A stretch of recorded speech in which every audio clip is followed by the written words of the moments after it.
Esto sucedió hace algunos años, cuando llevé a mi abuela al pueblo donde nació. Hacía mucho tiempo que ella no regresaba allá, desde que murió mi papá. De hecho, él era quien la cuidaba. Y cuando eso pasó, mis hermanos y yo nos la llevamos con nosotros a la casa. Nunca mostró intención de volver. Nunca habló del pueblo ni de las personas que dejó atrás. Pero ese día fue distinto.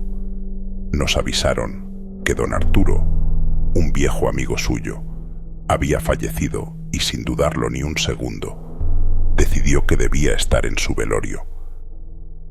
La llamada llegó un jueves a las 4 de la tarde y para las 4:30 ya estábamos en camino, ella y yo, hacia el pueblo. El trayecto no era corto ni fácil. El pueblo donde nació mi abuela quedaba en una zona montañosa y las carreteras no solo eran peligrosas por sus curvas y caminos angostos, sino también por los asaltos que, según decían, ocurrían en los tramos más solitarios. Se hablaba de personas que bajaban desde pequeñas casas en lo alto de los cerros para aprovecharse de quienes se quedaban varados. Por eso, los que conocían bien el camino procuraban viajar siempre de día y sin hacer paradas innecesarias. El viaje transcurrió sin problemas hasta que, en una curva especialmente cerrada, sentí de pronto que el auto se volvía inestable. El volante comenzó a jalonearse de un lado a otro y tuve que reducir la velocidad hasta detenerme por completo.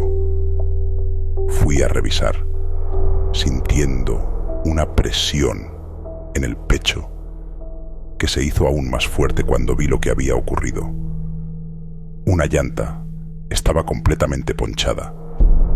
El sol comenzaba a ocultarse y en esa carretera sabía que quedarse parado significaba una sola cosa: peligro. Pero cuando miré a mi abuela, esperando alguna reacción, vi que en lugar de decirme algo, o siquiera mirarme, simplemente juntó las manos y empezó a rezar. Me molestó. Yo estaba ahí, tratando de pensar en una solución, y ella solo rezando. Me incliné para revisar el daño, para buscar la forma de cambiar la llanta sin el maldito gato hidráulico que no llevaba. Y fue cuando escuché el sonido de un motor acercándose muy lentamente. Era un sonido sutil, pero claro. Me incorporé y miré hacia la carretera, justo a tiempo para ver una camioneta enorme asomándose por la curva. Se detuvo en medio del camino. No pude ver cuántas personas iban dentro. Los vidrios estaban completamente polarizados. Quienes fueran se quedaron ahí sin moverse, detenidos en medio de la carretera, solamente observándonos. Se quedaron ahí un minuto entero, que me pareció eterno. Mi abuela seguía rezando. Yo no sabía qué hacer.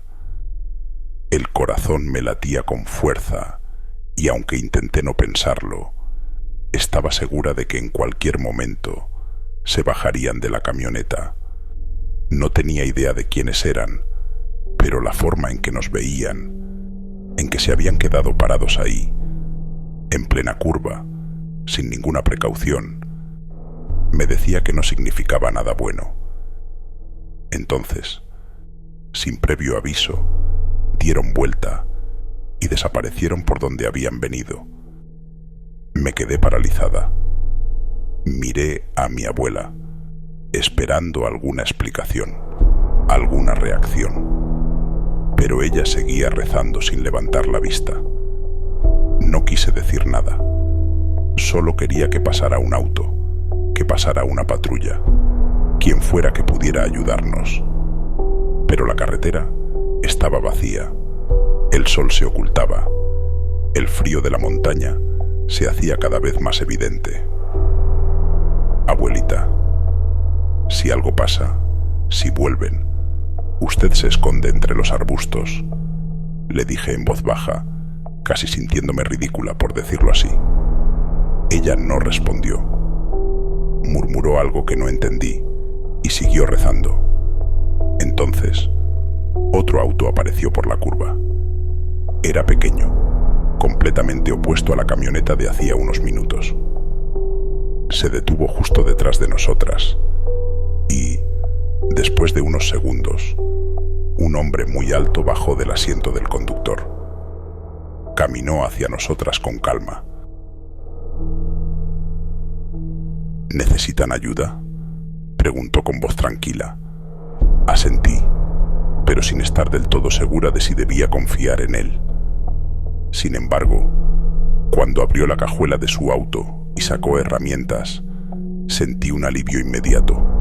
Era un llantero. No sé cómo le llamen en su país, pero era alguien que trabajaba en una llantera, en una vulcanizadora. Alguien que se dedicaba a arreglar neumáticos. Justo la persona que necesitábamos en ese momento. No dijo nada más. Se arrodilló junto a la llanta dañada y comenzó a trabajar con rapidez, como si no hubiera nada extraño en la situación. Yo apenas podía creerlo. Pero cuando miré a mi abuela, la vi observándolo con atención, con el mismo tipo de mirada que alguien tiene cuando ve a alguien que conoce. Entonces, como si hubiera sentido su mirada, el hombre alzó la vista y la miró a ella también. Se quedó en silencio por un momento antes de sonreír con incredulidad. «No puede ser», dijo. «Usted es la mamá de...». Mi abuela asintió. Él suspiró y se limpió las manos. Nos contó que había sido amigo de mi padre hace muchos años.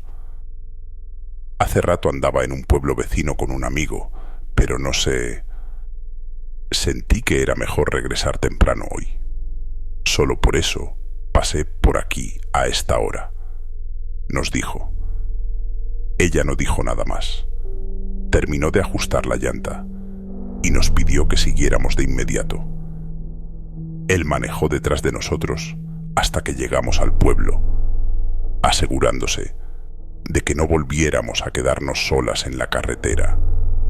Cuando por fin estacionamos, mi abuela besó la imagen de San Cristóbal que tenía entre las manos todo ese tiempo, el santo de los viajeros, el santo de los que van al volante.